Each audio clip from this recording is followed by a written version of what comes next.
up and drive, drive, drive. Shut up and drive, drive. The 16-year-old girls have no problem maneuvering through the cones with no phones. Notice, 2 hands on the wheel, they all pass. Ready, set, text, drive. When the girls whip out their phones behind the wheel, Oops, that's not gonna work. they turn into different drivers, distracted drivers. Oh no. Oops, I missed it. Can I back up? Yeah. Oh, there goes one. Oh. Did I just say one? We even have a few tricks for the texting teens. Ah! None of them keep their eyes on the road, but they think they do. I can text without looking, so then I put my hand up and then just put it down and watch the road. Think twice about that, Meredith. They see me rolling. We count 1, 2, 3, 4. She looks at her messages 4 times in 9 seconds. What's the key to texting and driving? Just memorization of the keyboard. Sarah texts almost every time she gets behind the wheel. We count her head bobs too. In 10 seconds, take a look. 3, 4, 5, 6. 6 times in 10 seconds, her eyes go to the phone and away from the road. Something else we notice about texting teens in the driver's seat? With one hand on the phone, that leaves one for the wheel. You're driving with your thumb. I know. It's the teens texting test. Here's the lowdown on Lindsay. I don't usually swerve like this when I'm driving. She's so flustered from the texting test, she leaves the car running. Wow. Just call Meredith the Missed It motorist. Oops, I missed it. I'm taking my life into my own hands with this Sarah Johnson driver.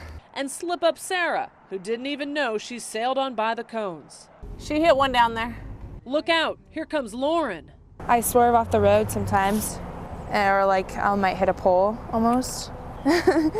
Yeah, I hope my parents are watching this. And there's accident-prone Alyssa. Oh, God, I might have to put my phone down after that. Yeah, go down what you gave yourself for grades. A B. B. A C. I gave myself a D. Because through the middle part, I did hit almost every single cone. As a driver's ed instructor and somebody that does testing for the state to give driver's license, I would have failed all of you. Shut up and drive, drive, drive. Energy drinks have long been marketed to people who work out as a way to boost endurance and energy. Clearly, some manufacturers are starting to market energy drinks to just about anybody. What isn't clear is the fine print on some of them. This drink, called Speed Stack, is supposed to be a source of pre-workout energy. It includes ephedra and a lot of caffeine. It also includes a warning. If you're under 18, pregnant, or nursing, don't drink it. Same goes for Monster. They suggest not drinking more than 3 cans a day because that's like drinking about 6 cans of cola. There's over an ounce of sugar in this can of AMP. Now, the drink alone is only about 8 ounces. Most energy drinks you buy at convenience stores, like Sobeys Adrenaline Rush, warn against drinking too much. But a drink like Red Bull on the same shelf has more sodium and about the same amount of sugar, but no warning. The reason: the FDA does not regulate energy drinks. That means you're on your own to find out what's right or wrong for you. It's the typical teen stuff. Pictures with friends, playing around. But photos like this one of her daughter Mallory got Karen McFarland very concerned and had her searching to see what else she was posting on MySpace. She's a beautiful girl, and it worries me that they kind of put themselves out there without knowing exactly what they're doing. Important to note, Mallory's profile may say she's 16. She's not. She'll be 13 next month. And the more Karen searched, the more alarmed she became. Not only were there plenty of racy photos, but also images of weapons, suggestive lines. They ask questions about what you're wearing. Questionable language, and way too much information in Karen's view that she feared predators could take advantage of. The things that I see on MySpace from some of her friends and her friends' friends are completely shocking. And it's obvious to me that all those parents have no idea what's on there. And when mom confronted daughter, she found herself locked out of Mallory's MySpace account, blocked from seeing anything at all. First, she contacted MySpace, and after hitting a dead end, she called me. There has to be some options for parents that they can either eliminate the whole profile and prevent the children from regaining a MySpace account, or at least eliminating the content that is inappropriate. When I explained the situation to a MySpace spokesperson, she sent me to the website. Under Safety, you click on that and you're going to come to an area where you can choose for parents and educators.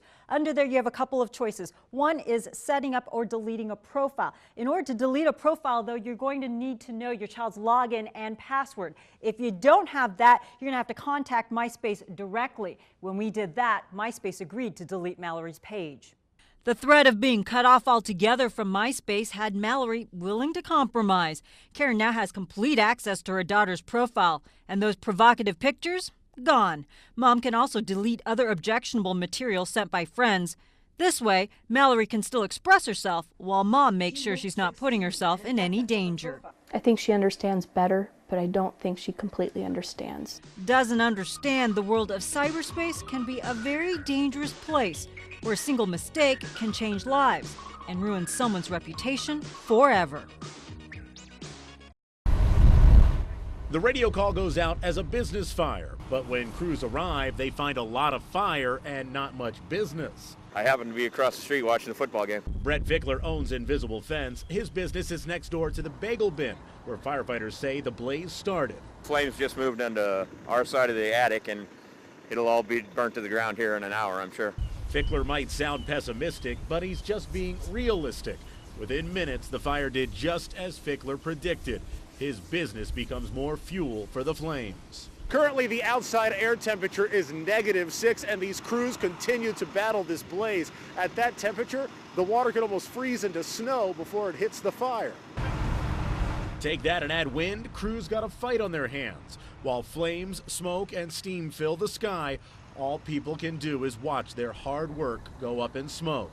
All our inventory, our equipment, our computers, our customers, our files, everything's in there. There's not much I can do about it. If I could stop it, I would. As temperatures continue to drop, so does water from fire hoses. Firefighters doing their best to save what's left of a business community.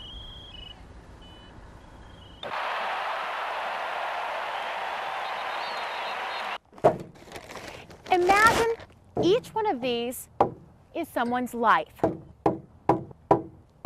Over the last 4 years in Nebraska, 2 people died in drunk crashes on New Year's Eve, but on Halloween, twice as many. Shattered motorcycle pieces paint the ground here near 84th and Blondo. This is just one of 6 recent motorcycle crashes, 3 of them deadly. When you start cleaning, the criminal comes from behind the car, opening the door, blocking you, and getting away with your vehicle.